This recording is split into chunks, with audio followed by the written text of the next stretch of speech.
Another day, another self-generated controversy for Donald Trump.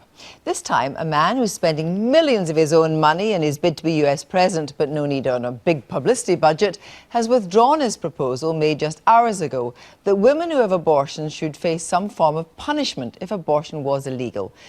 When people come to write the history books about Donald Trump and the presidency, whichever way it goes, they may search for the origins of that idea. Well, this may be it.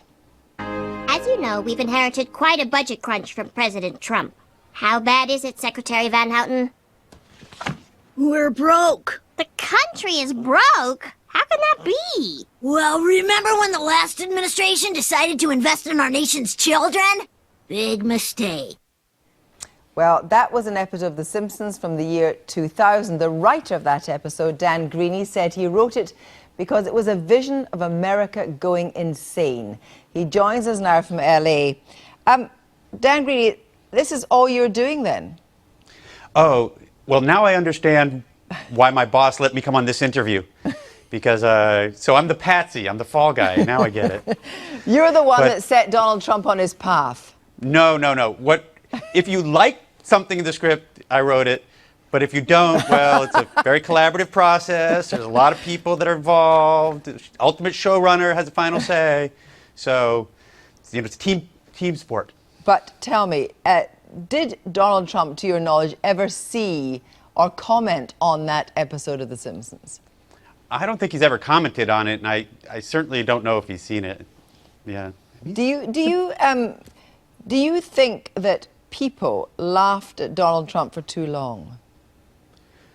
I think President Obama might have laughed at him too long.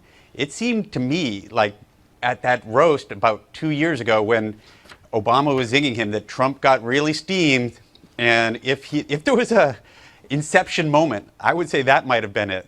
So let's lay this at the doorstep of our president. Now, of course, you have, well, The Simpsons has returned to the subject of Donald Trump since he put his hat in the ring.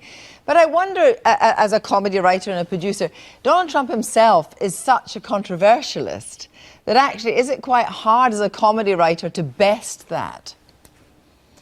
Well, he's become a little bit hard to write about. You know, The Simpsons is kind of a fun show. We want people to enjoy it. And Donald Trump in the old days was very consistent with that. He was over the top. He was good-natured. He was kind of lovable.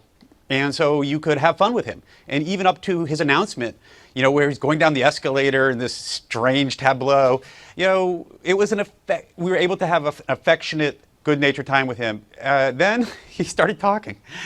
And yeah, I really don't know what to do with the person he's revealing himself to be at this point in his life, and it's not much fun. But in fact, the person he's revealing himself to be is a person that a very, very substantial number of Americans seem to identify with. This is not a joke candidacy. No, not at all. I think that Donald Trump is reflecting that there's something wrong in the American body politic. The American people are a little bit sick of what's going on, and Donald Trump is kind of what they coughed up, you know? That's maybe why he's orange.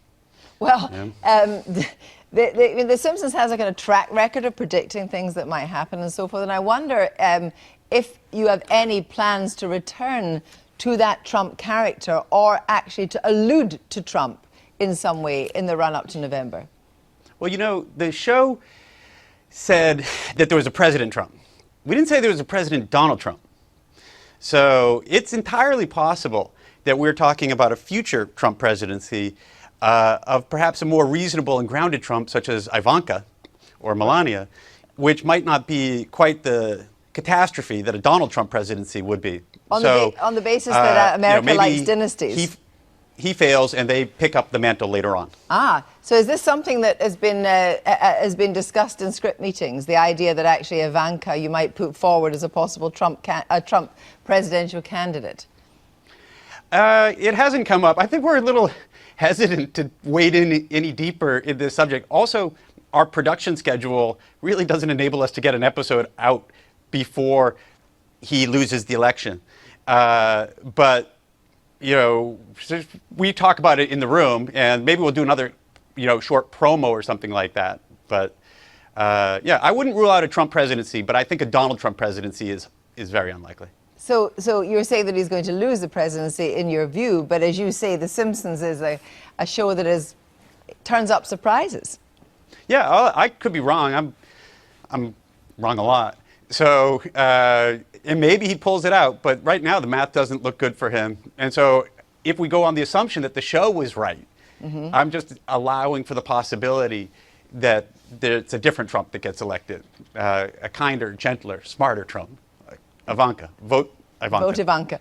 Donald Gray, thank you very much indeed. Thank you. Well, I'm afraid that is all we have time for. From here and from The Simpsons, a very good night.